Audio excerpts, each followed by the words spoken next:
കൊള്ളാലോ, എന്റെ വോയിസ് അടിപൊളിയാ.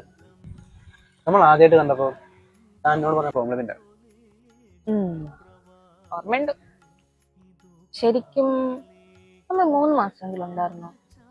3 മാസവും 16 ദിവസവും. തനിക്ക് എന്നോട് ദേഷ്യമുണ്ടോ? എന്തിന്? അല്ല, അന്ന് അങ്ങനെയൊക്കെ.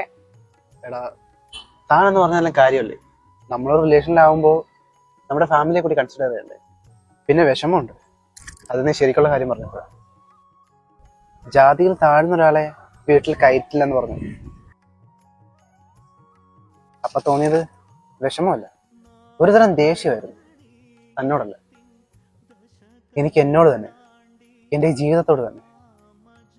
നമ്മൾ പരസ്പരം ആരെ ഇഷ്ടപ്പെടണമെന്ന് ആരൊക്കെ വെച്ച് ക്ലാസിഫൈ ചെയ്ത് വെച്ചേക്കുന്ന പോലെ.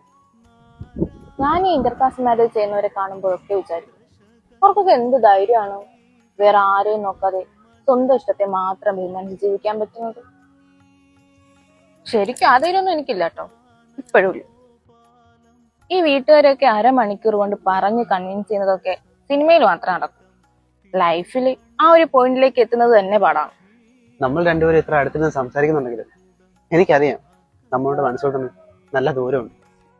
എത്രയൊക്കെ മാറിയെന്ന് പറഞ്ഞാലും ചില തെറ്റുകൾ മനുഷ്യന്റെ ഉള്ളിൽ അങ്ങനെ തന്നെ കിടക്കും. അതൊക്കെ എന്ന് മാറുമെന്നോ എപ്പോൾ മാറുമെന്നോ ആർക്കും പറയാനാവില്ല. എനിക്ക് തന്നോട് റെസ്പെക്ട് മാത്രമേ ഉള്ളൂ. ഞാൻ കാര്യം പറഞ്ഞല്ലോ, മറ്റുള്ളവരെ പോലെ ചുമ്മാ ഓടിച്ചില്ല. ഇത്രയൊക്കെ ആയിട്ടും നീ ഇവിടെ വന്നപ്പോ എന്നെ വിളിച്ചില്ലേ, അത് മതി. അറ്റ്ലീസ്റ്റ് നീ എന്നൊരു ഫ്രണ്ടായിട്ടെങ്കിലും കാണുന്നുള്ളൂ. അല്ല, നാളെ എപ്പോഴാ ഫ്ലൈറ്റ്? മോർണിംഗ് 10:30. ഓ, നല്ല ദൂരം ഉണ്ടല്ലേ? അതെ, നല്ല ദൂരമുണ്ട്.